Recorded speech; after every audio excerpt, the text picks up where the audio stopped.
Hello.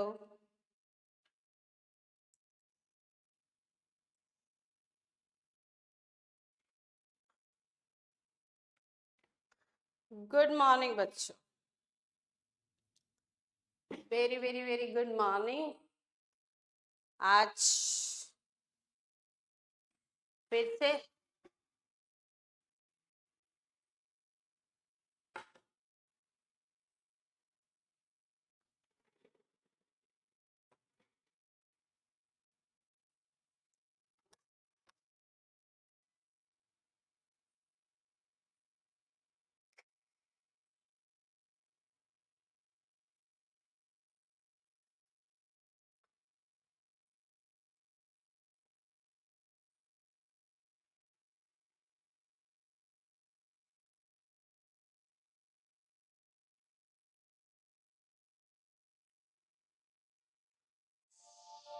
Management administration में है। अभी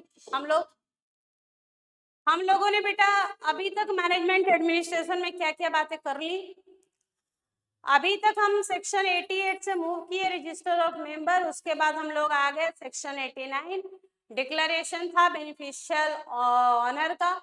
सेक्शन 90 में रजिस्टर देखा हमने एसबीओ का, सिग्निफिकेंट बेनिफिशियल ऑनरशिप का।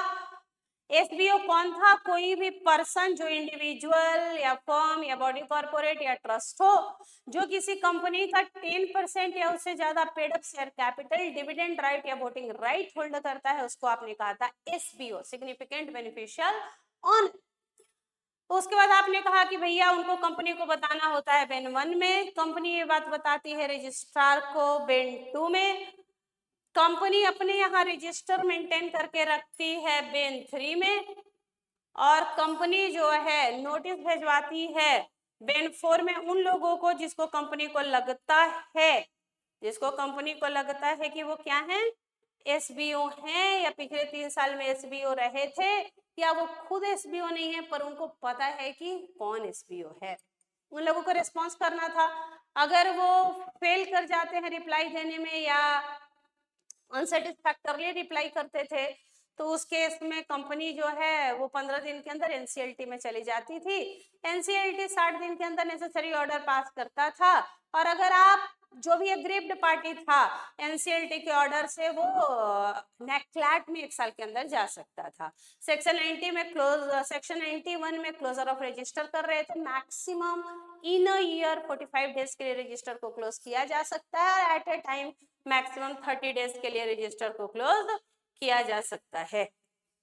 ये करने के बाद आप आ गए सेक्शन 92 में एनुअल रिटर्न, जिसमें 3 बातें आपको याद करनी जरूरी थी। कंटेंट क्या था एनुअल रिटर्न में जाता है, टाइम पीरियड क्या था, टाइम पीरियड में आपने कहा एक्चुअल डेट ऑफ एजीएम और due date of AGM whichever is earlier, वहां से 60 डेज में एनुअल रिटर्न हमें सबमिट करना होता था।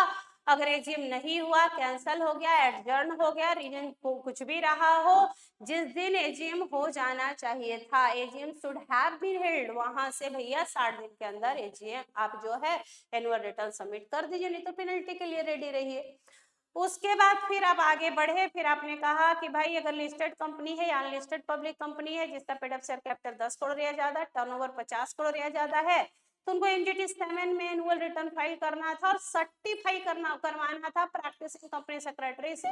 वो सर्टिफिकेट इशू किया था एमजीटी 8 में। स्मॉल कंपनी ओपीसी को एमजीटी 7A में और बाकी कंपनियों को एमजीटी 7 में आपने एनुअल रिटर्न सबमिट करवाया था। सेक्शन 93 डिलीट हो चुका है, जो टॉप 10 शेयर होल्डर का रिटर्न जाता था। सेक्शन 94 में आपने प्लेस ऑफ कीपिंग बुक्स बोला कि भाई कहाँ रखते हैं, जनरली आरओ में, any other place in India रख सकते हैं where greater than 1/10 member reside by passing SR in GM. ये करने के बाद आप आ चुके थे सेक्शन 95, ये सब जो हम मेंटेन कर रहे हैं ये प्राइमा फेसी एविडेंस है। फिर आप आ गए सेक्शन 96 जिसका नाम था एजीएम। एजीएम में आपने कहा first AGM first financial year close होने के 9 मंथ्स के अंदर हो जाना चाहिए था, और आरओसी को कोई पावर नहीं है फर्स्ट एजीएम के केस में टाइम पीरियड एक्सटेंशन का। फिर आपने कहा कि सेक्शन 97 में एनसीएलटी बुलाएगा एजीएम, 98 में ईजीएम बुला सकता है एनसीएलटी। अगर आप सेक्शन 96, 97, 98 का कॉन्ट्रावेंशन करते हैं तो 99 में पेनल्टी है। पेनल्टी कितनी थी? कंपनी और ऑफिसर्स को 1 लाख प्लस हर एक दिन के लिए 5,000 रुपए का फाइन था। सेक्शन 100 में हमने ईजीएम की बात की कि रिक्विजिशनिस्ट एप्लीकेशन देंगे बोर्ड को, जिस दिन एप्लीकेशन देंगे वहां से 45 डेज के अंदर बोर्ड जो है ईजीएम बुला लेगा। और अगर नहीं बुला पाया तो भैया रिक्विजिशनिस्ट खुद ईजीएम बुला लेंगे 3 महीने के अंदर। अगर उसके बाद अब आ गया नेक्स्ट सेक्शन में। नेक्स्ट सेक्शन क्या था? नेक्स्ट सेक्शन था 101 नोटिस का। आपने कहा 21 डेज का क्लियर नोटिस देना होगा। और अगर आप एक्सीडेंटल ओमिशन कर गए, एक्सीडेंटली ओमिट हो गया, 2-4 लोगों को भी नहीं गया तो मीटिंग इनवैलिड नहीं होगी। लेकिन डेलिबरेटली जानबूझ के अगर एक मेंबर को भी आपने नोटिस नहीं भिजवाया तो मीटिंग की जो प्रोसीडिंग थी वो इनवैलिड हो जाएगी। फिर आपने कहा कि अगर आपको डे ऑफ पोस्टिंग दिया हुआ है तो उसमें 24 डेज जोड़ के, अगर बाय पोस्ट नोटिस भेजा है तो 24 डेज जोड़ के आप डेट ऑफ मीटिंग कैलकुलेट कर ले रहे थे। और अगर बाय ईमेल आपने भेजवाया तो डेट ऑफ पोस्टिंग में 22 दिन जोड़ के आप डेट ऑफ मीटिंग कैलकुलेट कर रहे थे। फिर आप आ गए सेक्शन 102 में। 102 में आपने कहा कि अगर मैं किसी, अगर कोई, अगर चाहिए 4 लोग किसी कंपनी में है, प्रमोटर, केएमपी, डायरेक्टर और उनके रिलेटिव, और वो अगर किसी दूसरे कंपनी में शेयर होल्डिंग रखते हैं 2% या उससे ज्यादा का, और तो अगर ये कंपनी उस दूसरे कंपनी के साथ कोई बिजनेस ट्रांजैक्शन करती है तो इनको एक्सप्लेनेटरी स्टेटमेंट देना होगा, अपना इंटरेस्ट बताना होगा। नहीं तो जो भी बेनिफिट दूसरी कंपनी ने इस कंपनी से उठाया है, क्योंकि भाई अगर मैं इस कंपनी में हूँ और उस कंपनी में हूँ तो मैं उस कंपनी को फायदा पहुंचाने के लिए जो है मैंने अनडिसेंट ट्रांजैक्शन की और इस कंपनी को नुकसान पहुंचाया, तो उस केस में जो भी मैंने बेनिफिट डिराइव किया वो मुझे कंपनी को लौटाना होगा। और 50,000 रुपया और 5 गुना the benefit whichever is higher, उतना मुझे पेनल्टी लगेगी। तो पकड़ की पकड़, अब पकड़ की पकड़, अगर किसी कंपनी में 2% या उससे ज्यादा है तो ये बात एक्सप्लेनेटरी स्टेटमेंट में जाएगा। इतनी बातें, इतनी कहानी अभी तक मैनेजमेंट एडमिनिस्ट्रेशन में हो चुकी है। आज कहानी को आगे बढ़ाएंगे। Very very important quorum, very very important section 103 quorum.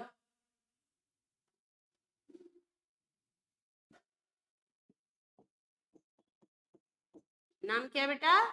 Quorum. Section 103 quorum, very very very important quorum. पहले कोरम होता क्या है सारे बच्चे पढ़े। Minimum number of members who must be personally present at the meeting to validate the meeting. Minimum number of member, भैया minimum number of member कितने चाहिए मीटिंग में तो मीटिंग वैलिड होगी। Minimum number of member who must be, minimum number of member who must be personally present at the meeting to validate the meeting.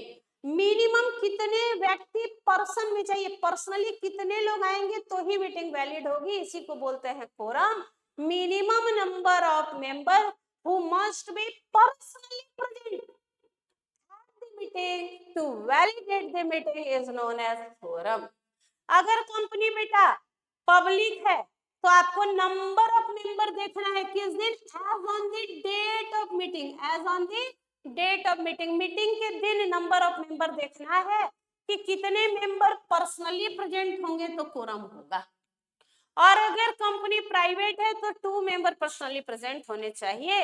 और अगर article higher number of quorum बोलता है तो फिर आपको हायर नंबर ऑफ कोरम चाहिए। याद करेंगे, 1 मिनट का समय, लाउड होइए, बोलिए कि अगर कंपनी में डेट ऑफ मीटिंग के दिन मेंबर की संख्या, पब्लिक कंपनी है, मेंबर की संख्या डेट ऑफ मीटिंग के दिन अप टू 1000 है, मान लो 900 मेंबर है तो कितने मेंबर पर्सनली प्रेजेंट होने चाहिए to validate the meeting? 5।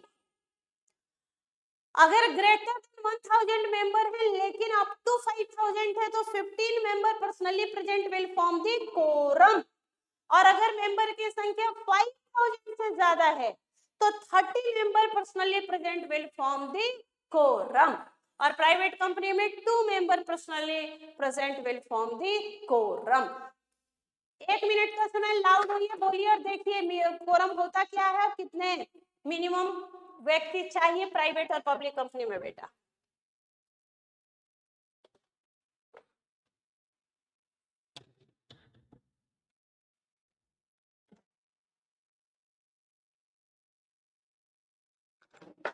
Loud होइए, बोलना पड़ेगा।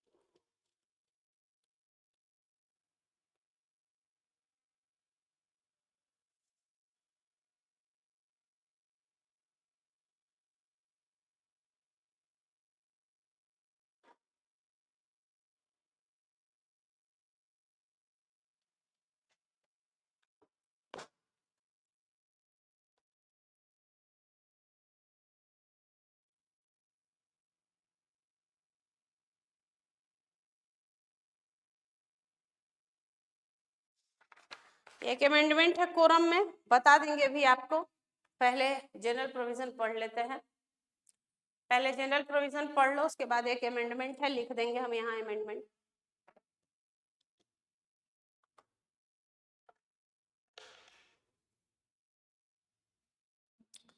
चलो बोलो, कंपनी पब्लिक है क्या?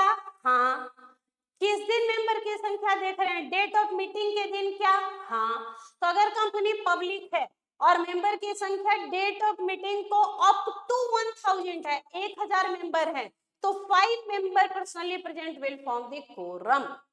अगर मेंबर की संख्या 1000 से ज्यादा है, अप टू 5000 है, तो कोरम बनाने के लिए कितने चाहिए member? 15 member personally present will form the quorum.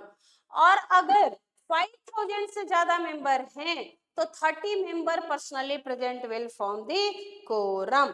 और अगर कंपनी प्राइवेट है, और अगर कंपनी प्राइवेट है तो 2 member will form the quorum, 2 member will form the quorum.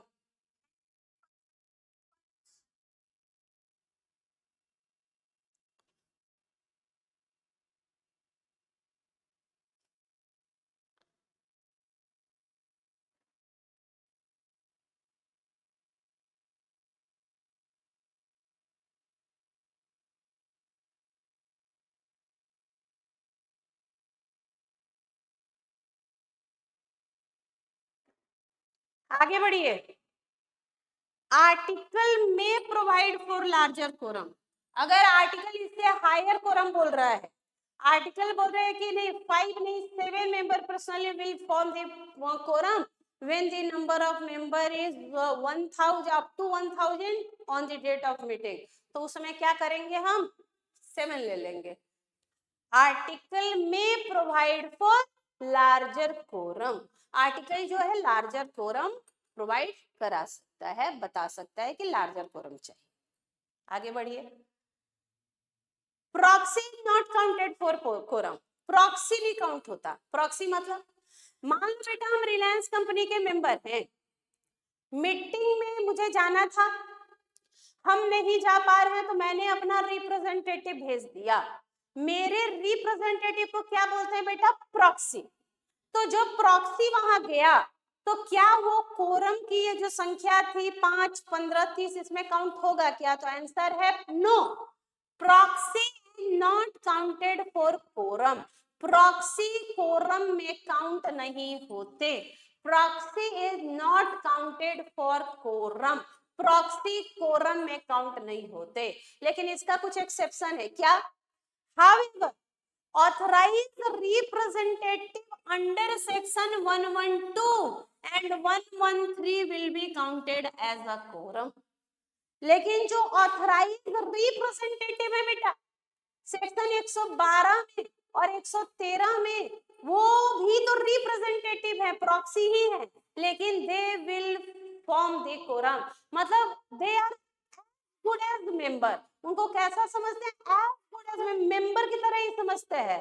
तो जैसे मेंबर को पावर होता है वैसे ही पावर रिप्रेजेंटेटिव को सेक्शन 112 और बॉडी कॉर्पोरेट के रिप्रेजेंटेटिव को 113 में मिलता है। They are as good as member. वो किसकी तरह होते हैं? 112 113 वाले रिप्रेजेंटेटिव किसकी तरह होते हैं बेटा? They are as good as member. They have all the rights and power of the member. क्या उनको सारी राइट्स और पावर है क्या मेंबर वाले? Answer is yes. अब आपको याद आए 112 113, एक बार थोड़ा सा देखिए, दो सेक्शन यहीं पे साथ में निपटा लेंगे हम लोग। एक बार आप रिकॉल कीजिए तो 112 113 क्या था, फिर हम समझा दें।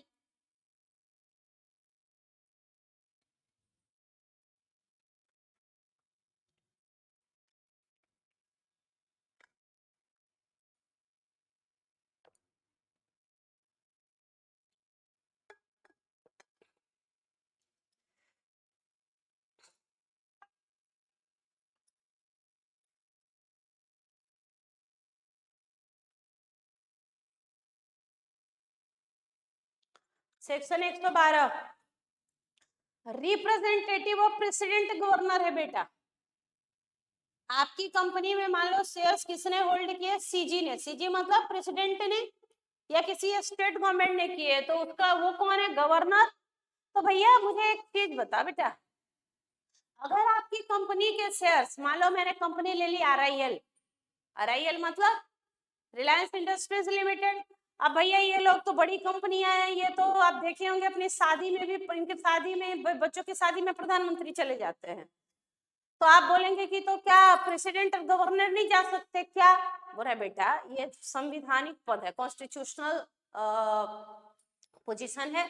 दूसरा इनके कुछ प्रोटोकॉल्स होते हैं। प्रोटोकॉल ये है कि भाई द्रौपदी मुर्मू हर जगह तो नहीं चली जाएंगी, या स्टेट के गवर्नर तो नहीं चले जाएंगे कंपनी के मीटिंग के एजीएम में, तो वो कौन भेजेंगे? अपना रिप्रेजेंटेटिव। तो 112 किसकी बात करता है? Representative of president and governor. Representative of president and governor. Company है आरआईएल, रिलायंस इंडस्ट्रीज लिमिटेड, इसका मेंबर है प्रेसिडेंट ऑफ इंडिया या गवर्नर ऑफ स्टेट। तो ये कौन भेजेंगे? अपना रिप्रेजेंटेटिव। और ये रिप्रेजेंटेटिव क्या होंगे? Considered, they are considered as good as member. Member की तरह होता है बेटा। तो सेक्शन 112 क्या था? रिप्रेजेंटेटिव ऑफ प्रेसिडेंट गवर्नर अगर जाता है मीटिंग में तो इवन की वो प्रॉक्सी है, लेकिन उसको मेंबर की तरह ही समझते हैं और वो कोरम में काउंट होगा। दूसरा 113, सेक्शन 113 क्या था बेटा? Representative of body corporate. Representative of body corporate. एक कंपनी में दूसरी कंपनी शेयर होल्डर हो सकती है? हाँ हो सकती है। तो हमने एक एग्जांपल लिया है आरआईएल का, रिलायंस इंडस्ट्रीज लिमिटेड का, उसमें मेंबर है मान लो टीसीएस या टाटा मोटर। तो ये क्या है? Body corporate. तो क्या बॉडी कॉर्पोरेट खुद आ जाएगा क्या? क्या टाटा उठ के आ जाएगा रिलायंस की मीटिंग में कि वो किसी को भेजेगा? भेजेगा। वो कौन कहलाएगा? बॉडी कॉर्पोरेट का रिप्रेजेंटेटिव। क्या वो भी एज गुड एज मेंबर है क्या? हाँ एज गुड एज मेंबर है, मतलब वो भी प्रॉक्सी है, लेकिन वो कोरम में काउंट होगा। तो क्या बोला? बोला कि जनरल प्रोविजन है कि proxy not counted in quorum. Proxy quorum में काउंट नहीं होते, लेकिन इसका एक एक्सेप्शन है। क्या? कि 112 में जो रिप्रेजेंटेटिव है प्रेसिडेंट गवर्नर का, और 113 में जो बॉडी कॉर्पोरेट का रिप्रेजेंटेटिव है, वो इवन की वो रिप्रेजेंटेटिव है, प्रॉक्सी है, but they are considered good as member. वो किसकी तरह ही समझे जाते हैं? As good as members. As good as member मतलब उनको क्या क्या अधिकार दिया तुमने? उनको तुमने मीटिंग में क्या क्या अधिकार दिया बेटा? तुमने उनको मीटिंग में क्या क्या अधिकार दिया? काउंटेड इन कोरम, कोरम में काउंट होंगे। वो खुद अपना प्रॉक्सी अपॉइंट कर सकते हैं, क्योंकि वो तो मेंबर की तरह है ना, तो वो खुद अपना प्रॉक्सी अपॉइंट कर सकते हैं। वोट कर सकते हैं, बोल सकते हैं, ये सब अधिकार है 112 और 113 वाले रिप्रेजेंटेटिव को। क्या क्या अधिकार है? वो कोरम में काउंट होंगे, वो खुद का प्रॉक्सी अपॉइंट कर सकते हैं, वो वोटिंग कर सकते हैं, वो मीटिंग में बोल सकते हैं।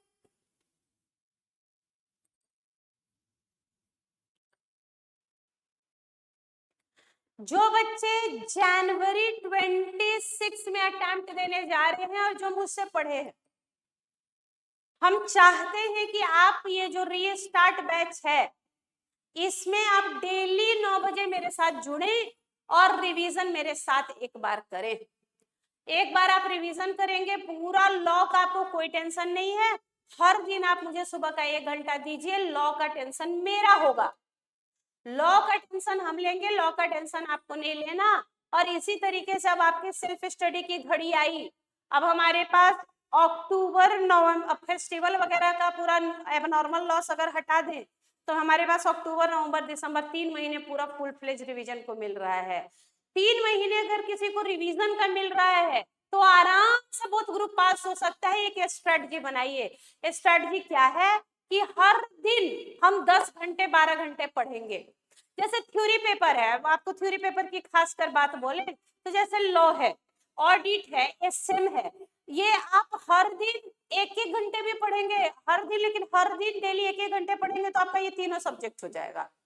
और बाकी जो प्रैक्टिकल पेपर है उनको 2-2 घंटे पढ़िए। जैसे 2 घंटे एडवांस अकाउंट्स, 2 घंटे कॉस्ट, 1 घंटे एफएम और 2 घंटे डीटी। तो 2 घंटे अकाउंट, 2 घंटे कॉस्ट, 2 घंटे डीटी, 6 घंटे हुए, 1 घंटा एफएम हो गया 7 और 1 घंटा लॉ 8, 1 घंटे 9 ऑडिट और 1 घंटे आपका एसएम। 10 घंटे भी अगर आप इफेक्टिवली पढ़ जाएं और 3 महीने पढ़ जाएं, इफेक्टिवली पढ़ जाएं और अगर 3 महीने पढ़ जाए, आपको बोथ ग्रुप पास होने से कोई नहीं रोक पाएगा बेटा। लेकिन ये करना होगा, सिर्फ प्लानिंग नहीं, एग्जीक्यूशन की बात कर रहे हैं। ये चीज हमें एग्जीक्यूट करना होगा, इंप्लीमेंट करना होगा, तो हम आराम से बोथ ग्रुप निकाल के लेके जाएंगे जनवरी में। 10 घंटे हर दिन पढ़िए, पढ़ना पड़ेगा क्योंकि आप जिस दिन आए थे इसी कोर्स में उसी दिन आपको पता है कि पढ़ना तो पड़ेगा। और बहुत विधिवत एक बार एकदम बैठिए, एक अपना डिटर्मिनेशन बनाइए कि मुझे जनवरी 26 में बोथ ग्रुप इंटर पास करना है और इसके लिए मैं हर दिन 10 घंटे पढ़ूंगा। एक चीज मुझे बताओ, आउट ऑफ 24 आवर्स जब हम केवल स्टूडेंट है, पढ़ना ही काम है, तो 10 घंटे हम नहीं पढ़ सकते। बाकी अब 10 घंटे में सोना खाना तो कीजिए, 4 घंटे और भी वेस्ट हुए इधर उधर तो भी, फिर भी अगर आप 10 घंटे भी अब इफेक्टिवली निकाल लेंगे बेटा तो आपका निकल जाएगा बोथ ग्रुप। 1 घंटे मुझे दीजिए लॉ का डेली, पूरा लॉ हम कराएंगे रिवीजन, ये मेरा काम है। लॉ का टेंशन हमेशा से फाउंडेशन हो या इंटर हो हमेशा हम लेते हैं। आप मेरी बात सुनिए और मुझे फॉलो कीजिए, बढ़े आगे। चलो, तो जो क्या बोला, प्रॉक्सी जो है वो कोरम में काउंट नहीं होते, लेकिन सेक्शन 112 और 113 वाले जो रिप्रेजेंटेटिव हैं they are as good as member, मतलब वो मेंबर की तरह ही है, तो वो कोरम में काउंट होंगे। वो खुद का प्रॉक्सी भी रख सकते हैं, वो वोटिंग कर सकते हैं और वो जो है मीटिंग में बोल भी सकते हैं। आगे बढ़े। quorum shall not be present only at the commencement of the meeting. Quorum केवल मीटिंग के स्टार्टिंग में नहीं होना चाहिए, but also while transacting business, जब जब बिजनेस ट्रांजैक्ट हो रहा है तब तब कोरम चाहिए। ऐसा नहीं है कि शुरुआत के बस आधे घंटे में कोरम आया और उसके बाद मुंह दिखला के चला गया कि चलो भाई मीटिंग स्टार्ट कर लो, मीटिंग वैलिड होगी क्योंकि कोरम आया है, और चला गया। मान लो जिस समय हम रेजोल्यूशन पास कर रहे थे बिजनेस ट्रांजैक्ट हो रहा था, उस समय था ही नहीं कोरम, तो फिर मानेंगे कि कोरम है ही नहीं। Quorum shall be present not only at the commencement of meeting but also while transacting business, यानी quorum shall be present throughout the meeting. Quorum should be present within half an hour from start. जैसे meeting start होने का मान लो 10 बजे आपने बुलाया, 10:30 बजे तक कोरम नहीं आया तो मीटिंग एडजर्न हो जाएगी। एडजर्न मतलब स्थगित अंडर सेक्शन 116। एक और सेक्शन आया है अगर अगर मीटिंग स्टार्ट होने के हाफ एन आवर के अंदर कोरम नहीं आया तो मीटिंग एडजर्न हो जाएगी 116 में। Adjourn meeting will be conducted and called by board. Adjourn meeting जो है वो कंडक्ट और बुलाएगा कौन? बोर्ड बुलाएगा। Otherwise meeting will be held, अगर आप नहीं बुला रहे हैं तो meeting same time, same place, same day next week में शिफ्ट हो जाएगी। जैसे मान लो आज ट्यूसडे है तो आज अगर मीटिंग एडजर्न हो गई तो नेक्स्ट वीक में इसी जगह इसी टाइम मीटिंग होगी, इसी दिन नेक्स्ट वीक में। इन द एडजर्न मीटिंग एडजर्न हो गई, स्थगित हुई। क्यों? क्योंकि मीटिंग के आधा घंटा में कोरम आया नहीं तो मीटिंग क्या हो गई? एडजर्न हो गई। If in the adjourn meeting if no quorum is still present, meeting adjourn हो गई, स्थगित हो गई कि भाई अगले सप्ताह में इसी दिन इसी टाइम इसी जगह मीटिंग होगी और उस दिन भी कोरम नहीं आया। If in the adjourn meeting if quorum is still not present within half an hour, member present at meeting will be considered as quorum। Adjourn कर दिया मीटिंग, एडजर्न मीटिंग में भी कोरम नहीं आया तो एक से ज्यादा मेंबर थे, जितने थे उसी को कोरम मान के फूल माला पहना के मीटिंग करा लेंगे। रीजन फॉर एडजर्नमेंट, क्यों मीटिंग एडजर्न कर रही थी आपने? मीटिंग एडजर्न कराने का रीजन क्या था? नो कोरम, एजीएम था, कोरम नहीं आया तो एडजर्न करा दीजिए। नेक्स्ट वीक में same time same place same day को मीटिंग बुला लीजिए। और ईजीएम था और कोरम नहीं आया, और ईजीएम बुलाया किसने था? रिक्विजिशनिस्ट ने। If called by requisitionist under section 100 subsection 2, requisitionist ने मीटिंग बुलाई थी। भाई सुनो, खुद ही रिक्विजिशनिस्ट हम एप्लीकेशन देके बोल रहे एजीएम बुलाओ, ईजीएम बुलाओ, ईजीएम बुलाओ। बोर्ड ने नहीं बुलाया तो हमने खुद ईजीएम बुलाया, और हम खुद ईजीएम बुलाए और कोई नहीं आया तो अब ये कैंसिल होगी, एडजर्न नहीं होगी, क्या होगी? कैंसल्ड। याद रखिएगा, ये पूछता है आईसीआई कि अगर ईजीएम बुलाया और उस दिन रिक्विजिशनिस्ट ने ईजीएम बुलाया और अगर कोरम नहीं आया तो मीटिंग कैंसिल हो जाएगी। क्योंकि ये क्या बात है, आप खुद ही बोल रहे हैं ईजीएम बुलाओ, ईजीएम बुलाया, आपने खुद ही बुलाया ईजीएम मेंबर्स को आओ और फिर भी कोई नहीं आया तो कैंसिल। और अगर मीटिंग एडजर्न हुई थी अनफिनिश्ड बिजनेस के कारण, मतलब हमने बिजनेस में एजेंडा, हम अपने मीटिंग में एजेंडा रखे थे ये करेंगे, कुछ बिजनेस अनफिनिश्ड रह गया तो हमने मीटिंग क्या कर दी बेटा? एडजर्न कर दी। तो एडजर्न मीटिंग कब होगी? तो एज पर बोर्ड डिसीजन, जब बोर्ड डिसाइड करेगा तब। और अगर बोर्ड नहीं डिसाइड किया तो फिर वही अगले सप्ताह में same day same time same place in the next week. इस डायग्राम को थोड़ा सा 1 मिनट का टाइम लेके सारे बच्चे ध्यान दीजिएगा।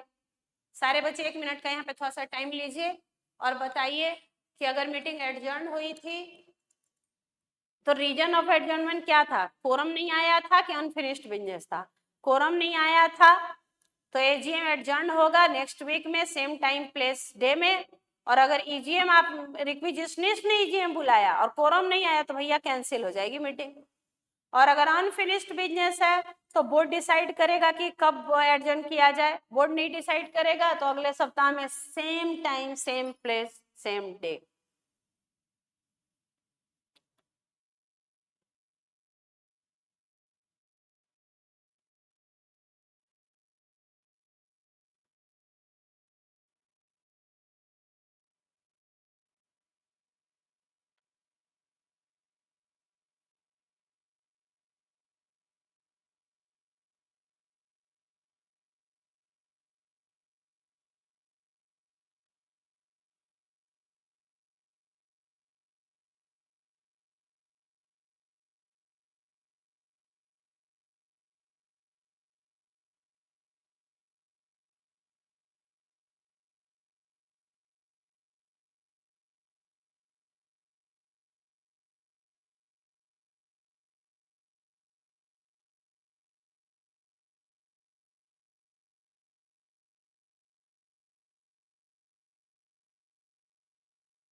हो गया बेटा, समझ गए? मीटिंग एडजर्न हुई थी। एडजर्न होने का रीजन क्या था? एडजर्न होने का रीजन था कोरम नहीं आया था। तो कोरम नहीं आया, और अगर आपने एजीएम को एडजर्न कराया तो नेक्स्ट वीक में इसी दिन इसी समय इसी जगह में मीटिंग होगी। और ईजीएम अगर एडजर्न हुआ है, रीजन क्या है? रिग्विजिशनिस ने मीटिंग बुलाई, कोरम नहीं आया, तो कैंसिल होगा EGM. Cancelled cancelled cancelled cancelled cancel. और अगर अनफिनिश्ड बिजनेस था और मीटिंग कैंसिल हुई है तो बोर्ड डिसाइड करेगा। बोर्ड नहीं डिसाइड करता है तो next week same time same place same day.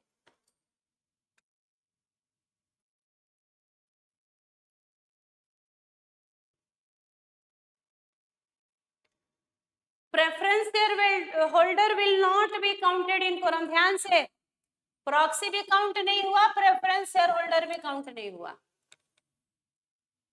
But if they can vote they will be counted in quorum. जब वो वोट करेंगे तो वो काउंट होंगे। Preference share holder generally quorum में नहीं काउंट होंगे, इक्विटी शेयर होल्डर आए थे। लेकिन अगर उनको वोटिंग राइट था, आपको याद है ना, अगर 2 साल का क्यूमुलेटिव डिविडेंड था अनपेड तो उनको वोटिंग राइट दे दिया था। तो अगर आपने उनको वोटिंग राइट दिया और वो वोट कर रहे हैं तो कोरम में काउंट होंगे। यही सब ट्रिक है। अब इसी पे अप्लाई करके वो कैसे स्टडी बना देगा, बच्चा बोलेगा कि पता नहीं कितना टफ क्या क्या था। प्रेफरेंस शेयर होल्डर नहीं कोरम में काउंट होता है, लेकिन जब उनके इंटरेस्ट का बिजनेस है और वो वोटिंग कर रहे हैं उस समय वो कोरम में काउंट होंगे। बात खत्म।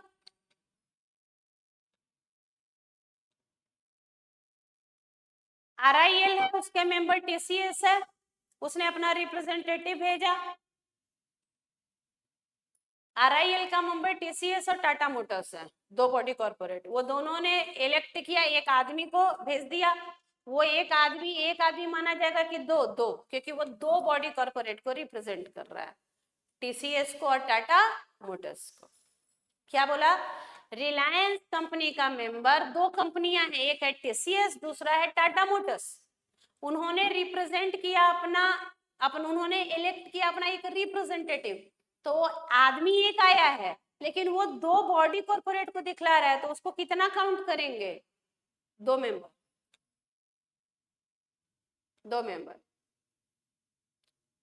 3 डेज नोटिस पर एडजर्न मीटिंग के लिए 3 दिन पहले आपको एडजर्न मीटिंग एडजर्न हुई है तो 3 दिन पहले नोटिस भेज के बताना है मीटिंग के बारे में, कहाँ होगी कब होगी।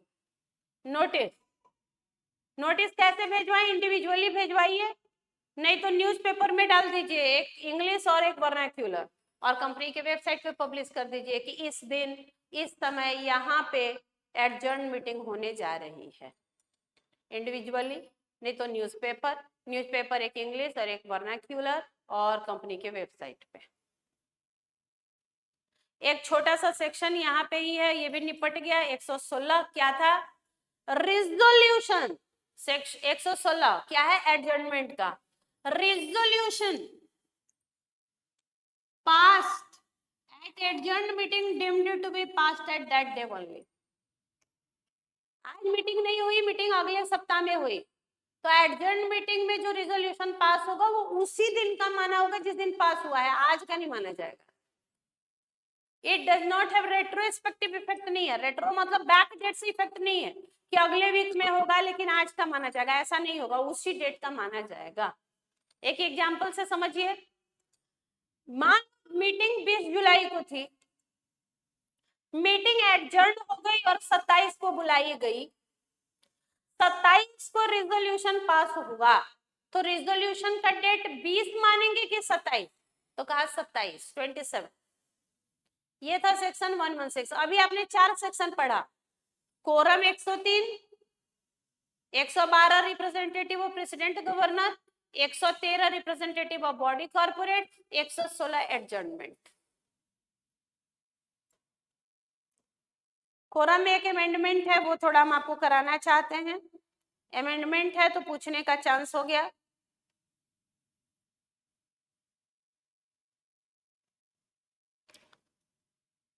कोरम में अमेंडमेंट है,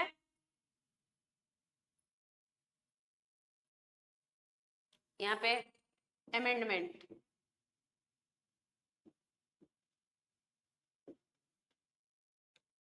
कोरम में कुछ अमेंडमेंट है।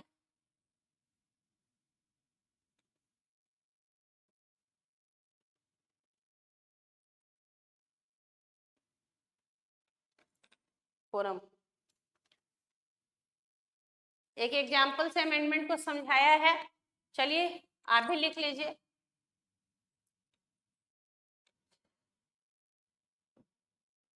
Representative of 5 body corporate. अभी आपने देखा था बेटा कि रिलायंस इंडस्ट्रीज के मेंबर थे कौन कौन, टीसीएस और Tata Motors. Reliance industries limited के कौन कौन मेंबर थे, टीसीएस और टाटा मोटर्स। वो उन दोनों ने अपना रिप्रेजेंटेटिव भेजा, दोनों ने एक आदमी को भेज दिया, रमेश तुम जाओ, टीसीएस को भी रिप्रेजेंट करना, टाटा मोटर्स को भी। रमेश आया तो रमेश हमें एक दिख रहा है कि दो, बोल रहे दो। उसी तरीके से बोल रहे हैं कि रिप्रेजेंटेटिव ऑफ 5 बॉडी कॉर्पोरेट, तो इसको कितना आप मान रहे हैं, 5 मेंबर। 5 बॉडी कॉर्पोरेट के मेंबर को आप कितना मान रहे हैं, 5। एक आदमी आया, वो 5 बॉडी कॉर्पोरेट को रिप्रेजेंट कर रहा है, टाटा संपन्न को भी, टाटा मोटर्स को भी, टाटा सन्स को भी, ऐसे करके 5 बॉडी कॉर्पोरेट को रिप्रेजेंट कर रहा था। एक आदमी आया 5 बॉडी कॉर्पोरेट को रिप्रेजेंट कर रहा था, वो हमें दिखा कितना, 5। लेकिन कोरम करते समय इसको 5 बोले कि एक और पर्सनली बुलाए, इसको एक माने कोरम में, और 5 और 4 और बुलाए तो कोरम हो सकता है वैलिड। बोला है हाँ, यही बात अमेंडमेंट है कि रिप्रेजेंटेटिव जो है बॉडी 5 बॉडी कॉर्पोरेट का representative is equal to 5 member, बात ठीक है। लेकिन कोरम के लिए हम इसको एक ही मानेंगे और एक और पर्सनली मांगाएंगे तो 2 होंगे तो कोरम वैलिड होगा, ये बात बोल रहा है। ठीक है, आपने कहा ना कि अप टू 1000 मेंबर है तो कितना कोरम चाहिए था पब्लिक कंपनी में, 5 मेंबर पर्सनली प्रेजेंट, तो हम इसको 5 मेंबर मानेंगे। लेकिन कोरम के लिए एक और पर्सनली मंगा दो, 2 हो जाएंगे, तो हम इसको जो है 6 बोलते हुए कोरम बना लेंगे, ये बात अमेंडमेंट है। तो representative of 5 body corporate 5 member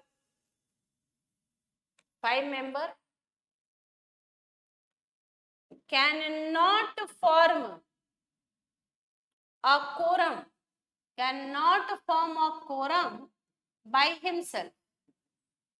ये कोरम नहीं होगा, क्यों, क्योंकि आदमी एक है, हाँ वो रिप्रेजेंट 5 को कर रहा है तो हम उसको एड गुजर्ड मेंबर और 5 मेंबर मानेंगे।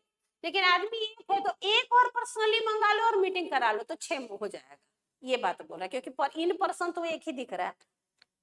तो can not form a quorum by himself,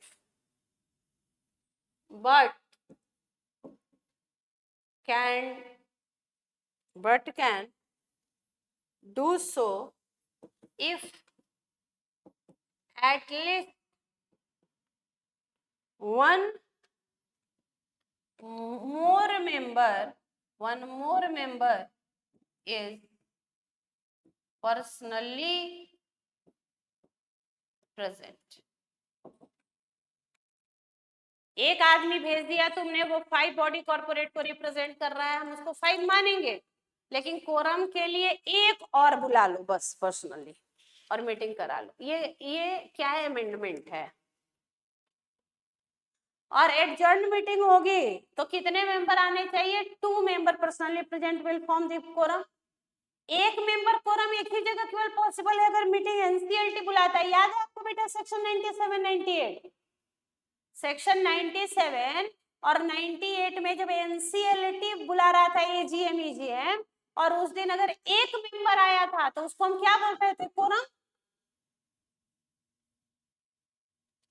मान लो बेटा रिलेटेड पार्टी ट्रांजैक्शन है, तो रिलेटेड पार्टी ट्रांजैक्शन में मेंबर को हम नहीं काउंट करते हैं वोट के लिए, लेकिन कोरम में वो काउंट होगा कि नहीं होगा, कोरम में काउंट होगा कि नहीं होगा। रिलेटेड पार्टी ट्रांजैक्शन है तो आप वोट डालने से उसको मना करते हैं ना, रिलेटेड पार्टी ट्रांजैक्शन में मेंबर को, ठीक है, वोट नहीं डाल सकता। लेकिन क्या वो कोरम में काउंट होगा, तो आंसर इज यस, वो कोरम में काउंट होगा,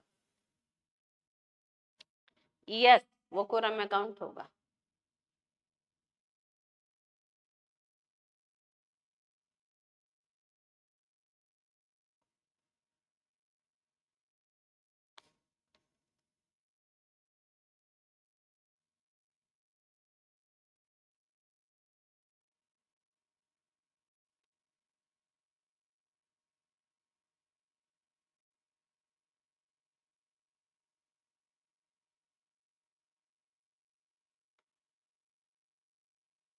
नवरात्रि चल रहा है, सारे बच्चे थोड़ा माँ की आराधना कीजिएगा। आज दूसरा दिन है, ब्रह्मचारिणी स्वरूप की पूजा हुई है, तो थोड़ा पूजा पाठ पे ध्यान दीजिएगा। हम लोग के कोर्स में थोड़ा सा गॉड ग्रेस भी बहुत जरूरी है। आप पढ़ते रहिए, बहुत अच्छी बात है, लेकिन वो जो 1 नंबर, उसके लिए गॉड ग्रेस जरूरी है।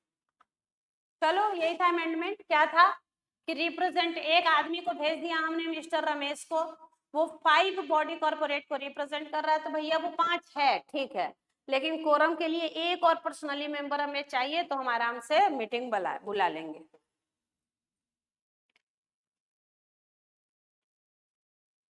आगे बढ़ते हैं।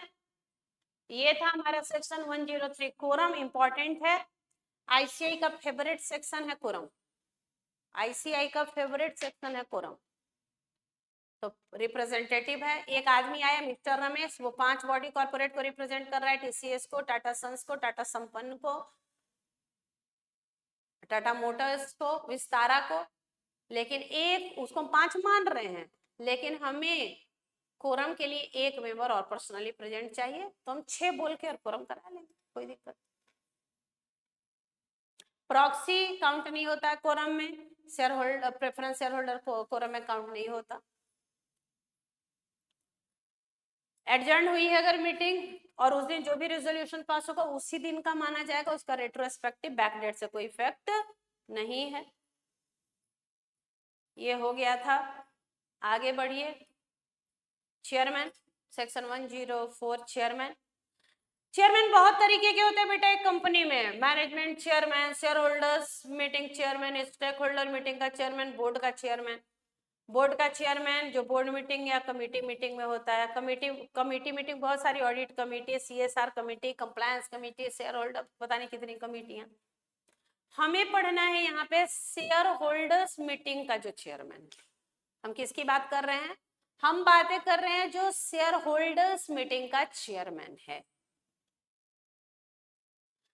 अब शेयर होल्डर की meeting AGM, EGM, class meeting, statutory meeting बहुत सारी होती हैं, तो हम इस चेयरमैन की बात कर रहे हैं। ये 104 में आएगा। Who will be the chairman?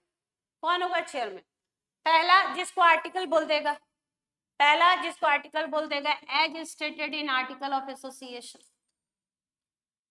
Member personally present in the meeting में elect the chairman among themselves by voting by means of show of hand. और नहीं तो हम सब मीटिंग में आए और बोले भाई चेयरमैन, चलो हम लोग जो है मिस्टर सुरेश को चेयरमैन अपॉइंट करते हैं। जो भी लोग इसके पक्ष में है कि mister Suresh should be the chairman, should raise their hand, तो वोटिंग हमने शो ऑफ हैंड से करा ली। अब जितने मीटिंग में आए हैं, अगर मेजोरिटी ने सुरेश को चेयरमैन बोल दिया तो दूसरा तरीका, पहला तरीका आर्टिकल बोलेगा, दूसरा तरीका मीटिंग में खुद से वोटिंग करके शो ऑफ हैंड करके चेयरमैन इलेक्ट कर ले।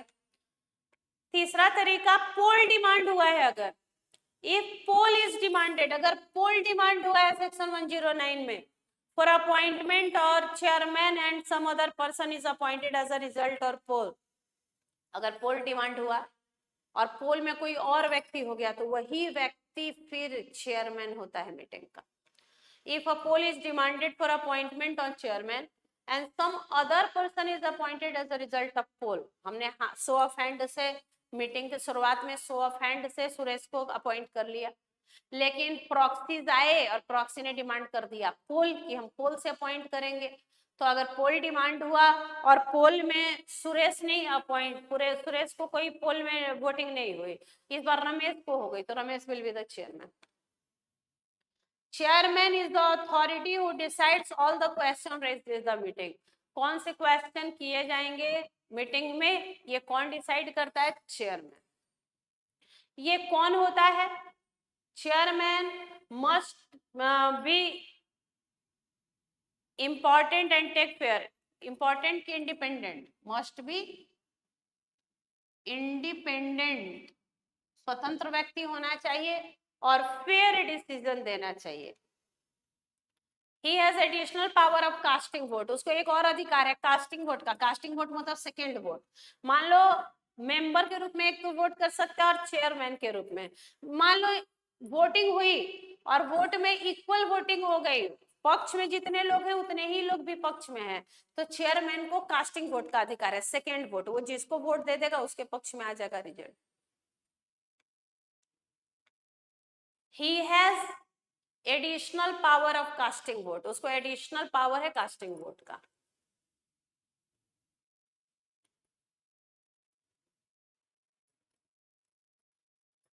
मेंटेन डेकोरम एंड डिसिप्लिन, ये जो है मीटिंग में डिसिप्लिन और डेकोरम मेंटेन करेंगे। वो डिसाइड करेंगे कंटेंट ऑफ मिनट्स, मिनट्स में क्या लिखा जाएगा। मिनट्स क्या होता है बेटा, समरी, जो भी मीटिंग में प्रोसीडिंग वगैरह हुई उनको समराइज करके हम लोग मिनट्स में लिखते हैं। तो मीटिंग में क्या कंटेंट जाएगा, क्या नहीं जाएगा, क्या डिफामेटरी था, क्या बेकार था, क्या नहीं जाएगा, जाएगा, ये डिसाइड करने का अधिकार चेयरमैन को है। And he sign the minutes within 30 days from meeting. जब मिनट्स बन जाएगा, मिनट्स कितने दिन के अंदर बनाना है, मीटिंग के 30 दिन के अंदर मिनट्स बन जाना चाहिए। तो मिनट्स पे कौन साइन करेगा, चेयरमैन। मिनट्स पे कौन साइन करेगा बेटा, chairman. he signed the minutes within 30 days from meeting, meeting के 30 दिन के अंदर, क्योंकि 30 दिन के अंदर मिनट्स बन जाना चाहिए। मिनट्स बन जाएगा तो चेयरमैन साइन कर देगा। नेक्स्ट सेक्शन प्रॉक्सी 105 पढ़ेंगे सारे बच्चे एक बार प्रॉक्सी जो लिखा है बोर्ड पे, फिर हम समझाएंगे proxy. Proxy means representative appointed by member to attend and vote on his behalf in a general meeting। हम नहीं आ पा रहे हैं तो मेरे बदले जिसको भेजेंगे वो मीटिंग में जाएगा और वोट करेगा।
प्रॉक्सी, प्रॉक्सी कौन है भैया, हम नहीं आ पा रहे, हम अपनी जगह किसी आपको भेज दिए, proxy. Proxy means representative appointed by member to attend and vote on his behalf in general meeting। Meeting में हम नहीं जा पा रहे हैं, मैंने आपको भेजा कि आप जाओ मेरे बिहाफ में, मेरे बदले मीटिंग अटेंड करो, वोट करो। कंपनी हैविंग शेयर कैपिटल, उसको इनबिल्ट पावर है कि वो प्रॉक्सी अपॉइंट कर सकती है मेंबर को। लेकिन जो गारंटी कंपनियां हैं वहां अगर आर्टिकल बोलेगा कि आप प्रॉक्सी अपॉइंट कर सकते हैं तो ही कर सकते हैं। अगर कंपनी हैविंग शेयर कैपिटल है तो मेंबर्स को इनबिल्ट पावर है, अगर कंपनी हैविंग शेयर कैपिटल है तो मेंबर्स को इनबिल्ट पावर है कि वो प्रॉक्सी अपॉइंट कर सकते हैं। लेकिन अगर गारंटी कंपनियां हैं तो आर्टिकल बोलेगा तो कर सकते।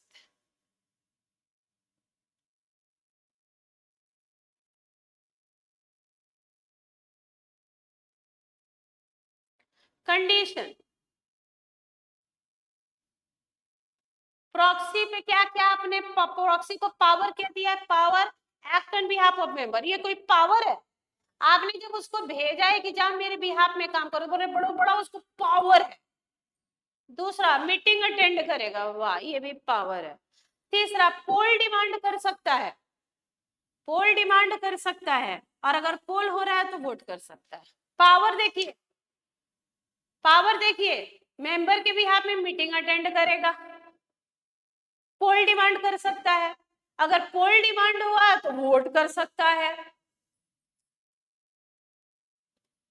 मेंबर को रिप्रेजेंट करेगा, मीटिंग अटेंड करेगा, पोल डिमांड कर सकता है, और अगर पोल डिमांड हुआ तो वोट कर सकता है। ये पावर। अब थोड़ा रेस्ट्रिक्शन देख लेते हैं, इंपॉर्टेंट। रेस्ट्रिक्शन को मार्क कीजिए, इंपॉर्टेंट, आईसीआई का फेवरेट है प्रॉक्सी का restriction.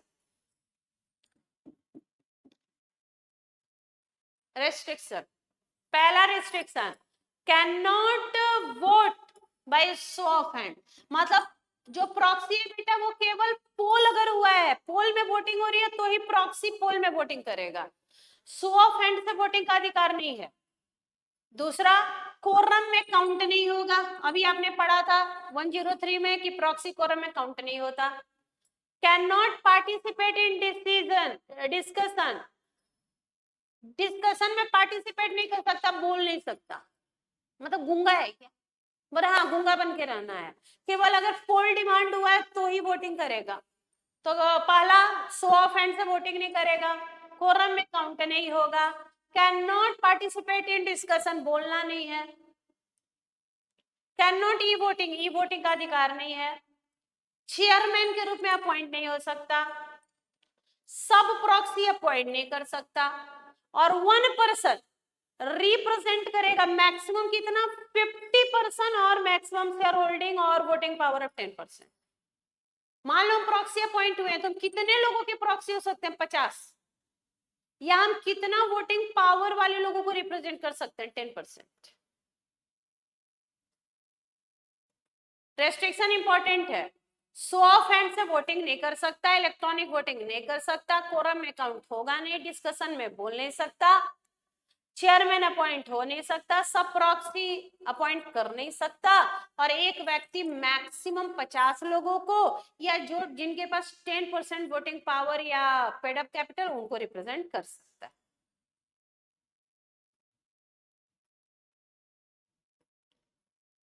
Difference between section 105 and 112, वो 105 में प्रॉक्सी है और 112 में रिप्रेजेंटेटिव ऑफ प्रेसिडेंट गवर्नर, 113 में रिप्रेजेंटेटिव ऑफ बॉडी कॉर्पोरेट। इनमें अंतर क्या है?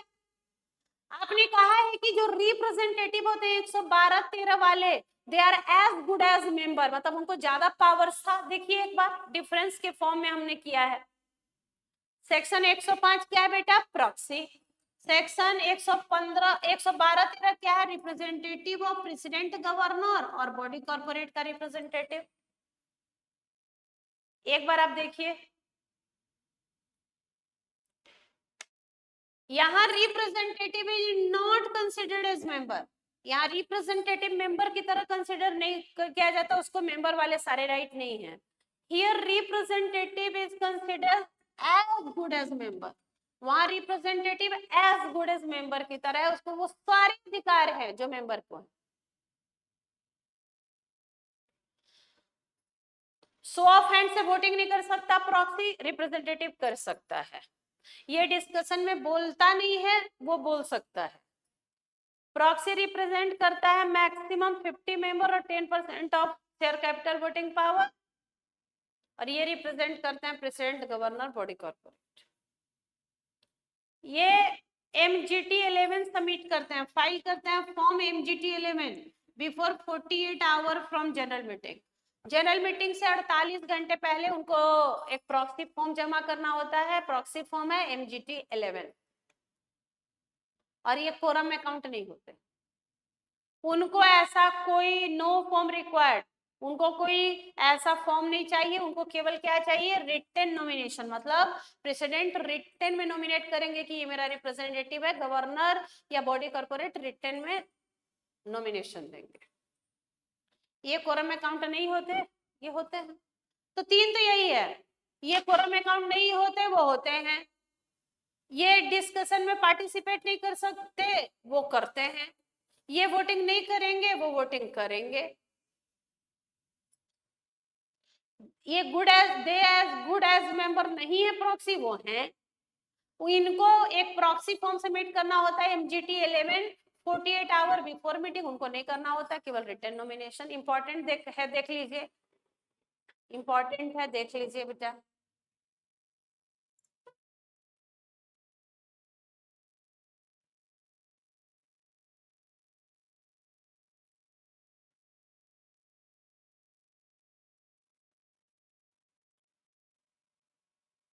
प्रॉक्सी का रेस्ट्रिक्शन इंपॉर्टेंट है, और ये डिफरेंस आपसे नहीं पूछेगा, लेकिन ये केस स्टडी में पूछ सकता है कि भाई प्रॉक्सी क्या कर सकता है, नहीं कर सकता, रिप्रेजेंटेटिव ऑफ गवर्नर या प्रेसिडेंट या बॉडी कॉर्पोरेट क्या कर सकता है।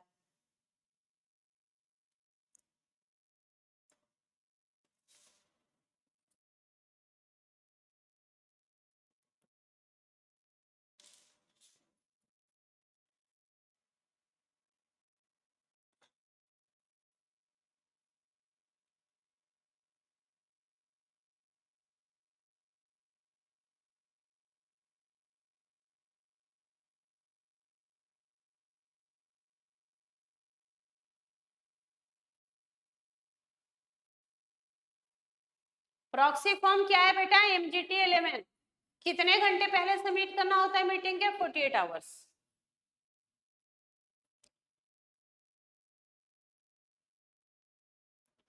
आगे बढ़िए, members file proxy form in MGT 11 48 hours before the meeting at registered office। Article कुछ और नहीं बोल सकता।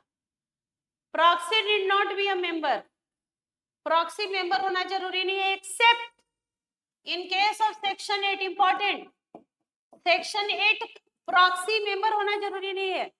हम मेंबर है रिलायंस के, मैंने आपको भेज दिया कि बेटा जाओ तो रिलायंस की मीटिंग में, तो क्या आप रिलायंस के मेंबर है, बोल रहे नहीं, तो प्रॉक्सी को मेंबर होना जरूरी नहीं है। लेकिन इसका एक एक्सेप्शन है, अगर आप सेक्शन 8 कंपनी है और आपको मीटिंग में जानी है, आप नहीं जा रहे हैं, आप किसको भेज रहे हैं, प्रॉक्सी, तो प्रॉक्सी भी मेंबर होना चाहिए। आगे बढ़िए, every member has the right to appoint proxy, सारे मेंबर को अधिकार है कि every member has right to appoint proxy, सारे मेंबर प्रॉक्सी अपॉइंट कर सकते हैं। It is written in notice of general meeting, otherwise fine of 5000 will be imposed. सारे मेंबर को अधिकार है कि प्रॉक्सी अपॉइंट कर सकते हैं, लेकिन ये नोटिस में लिखा होना चाहिए कि आप अपॉइंट कर सकते हैं, नहीं लिखा है कि आप अपॉइंट कर सकते हैं, कर दिए तो 5000 का जुर्माना। A member is entitled to inspect the proxy lodged by giving not less than 3 days prior notice। अगर मुझे इंस्पेक्शन करना है प्रॉक्सी फॉर्म वगैरह का तो 3 दिन पहले बताना होगा। Inspection period will begin 48 hours before meeting and end with the conclusion of meeting during business hour। जिस दिन मीटिंग स्टार्ट होगी वहां से 24 घंटे पहले से इंस्पेक्शन शुरू होगा और मीटिंग खत्म होते ही इंस्पेक्शन भी खत्म। सेक्शन 106 है restriction on voting. This section indicates supremacy of article and specified that article may provide। Article बोल सकता है कि no voting right are allowed to the member in case, article चाहे तो आपके वोटिंग राइट पे रेस्ट्रिक्शन लगा सकता है 2 केस में। पहला case, calls on shares are unpaid, calls हैं आपके, आपको कॉल किया गया है कि पे करो पैसा और वो अनपेड है, नहीं पे किया है आपने, और कंपनी ने एक्सरसाइज किया है राइट ऑफ लियन, आपके शेयर को जब्त किया है।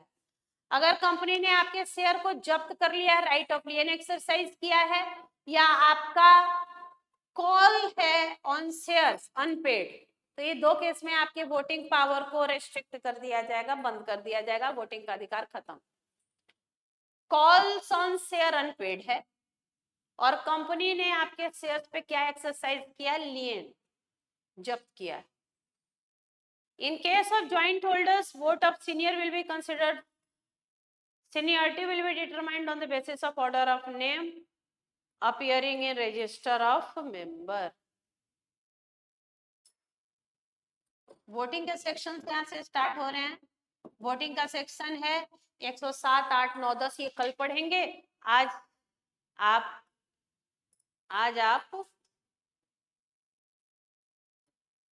प्रॉक्सी तक की बातों को कंक्लूड कीजिए।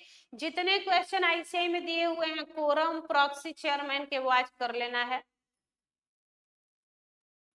क्या बोला कि मान लो ज्वाइंट होल्डर्स हैं, रमेश, महेश, सुरेश, तीनों मिल के शेयर होल्ड किए हैं, तो और तीनों आ गए मीटिंग में, तो किसका वोट काउंट किया जाएगा? सीनियर का।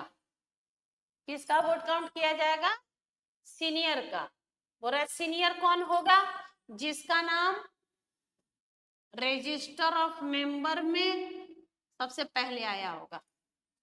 रजिस्टर ऑफ मेंबर में हमने मान लो नाम लिखा है रमेश, सुरेश, महेश, तीनों ज्वाइंट होल्डर्स का, तो रमेश सीनियर मेंबर है, नोटिस भी उसको जाएगी, वो वोट भी डालेगा, सब कुछ का अधिकार उसी को होगा। तो ये था आपका कोरम, चेयरमैन, प्रॉक्सी। बहुत सारे प्रोविजन है तीनों सेक्शंस के अंदर। आज आपका काम है कि आईसीआई में जो भी क्वेश्चन दिए हुए हैं कोरम, प्रॉक्सी और चेयरमैन की, उनकी प्रैक्टिस करनी है। हम बता देते हैं क्वेश्चन नंबर। सबसे बड़े चैप्टर को हमने रिवीजन में स्टार्ट किया है बेटा, मैनेजमेंट एडमिनिस्ट्रेशन को, वहां से शुरू कीजिए। आप भी मेरे साथ रिवीजन कीजिए, डेली रिवीजन कीजिए, कैसे लॉ का रिवीजन हो जाएगा पता भी नहीं चलेगा, और नहीं करेंगे तो फिर अपना समझिएगा लास्ट टाइम में लॉ याद नहीं होगा। मेरे साथ बने रहिए, शुरू से करते रहिए, मेरा टेंशन है, नहीं कीजिएगा तो पूरा आप ही का टेंशन होगा, हम क्या कर पाएंगे लास्ट में। Question number 15, question number 15, question number 12, 11, 12, 15, question number 8, 11, 8, 11, 12 और 15, 8, 11, 12 और 15, क्वेश्चन नंबर 8, 11, 12 और 15 आज का प्रैक्टिस क्वेश्चन है आईसीआई के डिस्क्रिप्टिव क्वेश्चन में जाइए, ये 3 सेक्शंस को पढ़ के और उनके क्वेश्चन पढ़िए। ये सब पास्ट ईयर क्वेश्चन है और इनको पढ़ के देखिए क्वेश्चन बन रहा है कि नहीं बन रहा है। अगर आपको प्रोविजन समझ में आया है तो आईसीआई का क्वेश्चन नंबर 8, 11, 12 और 15 बनना चाहिए। अगर क्वेश्चन बन रहे हैं तो आप जो पढ़ रहे हैं और जो हम पढ़ा रहे हैं दोनों ठीक है, और अगर ऐसा नहीं है, आपको क्वेश्चन पढ़ के और तुरंत से क्लिक नहीं हो रहा है कि ये है प्रोविजन, तो गड़बड़ी है, फिर से पढ़िए प्रोविजन। और चलिए फिर कल मुलाकात होगी आपसे। कल के दिन में MWF में हम लोग जो है वो अर्ली बर्ड शुरू कर रहे हैं, तो वहां एक चैप्टर स्टार्ट होगा। आपका काम है आप डेली आइएगा, 9 बजे से एक दिन रीस्टार्ट बैच करके मैनेजमेंट एडमिनिस्ट्रेशन कंटिन्यू होगा और वहां हमें दूसरा चैप्टर शुरू करेंगे। डेली आप बने रहिए। आप 3 महीने तक 1 घंटे मुझे डेली दीजिए। अगर लॉ में एग्जाम्शन नहीं आया तो आप जो बोलिए, और अगर आप ये पूरा कोर्स लॉ का, ये हैंड रिटन नोट्स, बुक्स वगैरह हम लोगों की खरीदना चाहते हैं, परचेज करना चाहते हैं, तो इसी चैनल पे हेल्पलाइन नंबर दिख रहा है आपको, उस पर कॉल कीजिए। मात्र 1100 रुपए में पूरा लॉ आपका कंप्लीट हो जाएगा। मात्र 1100 रुपए में आपको पूरा लॉ कंप्लीट। तो कल फिर मुलाकात होगी आपसे इसी समय इसी जगह। स्वस्थ रहें, व्यस्त रहें, मस्त रहें, लगे रहें। आईसीआई एग्जामिनेशन पास करने का एक ही फंडा है, कंटिन्यूटी एंड लेबर। मेरा अपना चैनल भी है सहज CA by CA आरती, उसको भी सब्सक्राइब कर दीजिए थोड़ा। और फाउंडेशन भी पढ़ाते हैं हम लॉ का, मात्र 750 रुपए में फाउंडेशन का कोर्स भी लॉ का उपलब्ध है। तो 11 बजे से डेली यूट्यूब पे क्लास भी होती है। और अभी तो लाइफ जा रहा है सब, और परचेज कर लें और एकदम फायदा उठाएं, पास हों, जल्दी सीए बने। माँ भगवती कृपा बनाए रखे सारे बच्चों पे। हैप्पी नवरात्रा, खुश रहें। God bless to all of you. Thank you.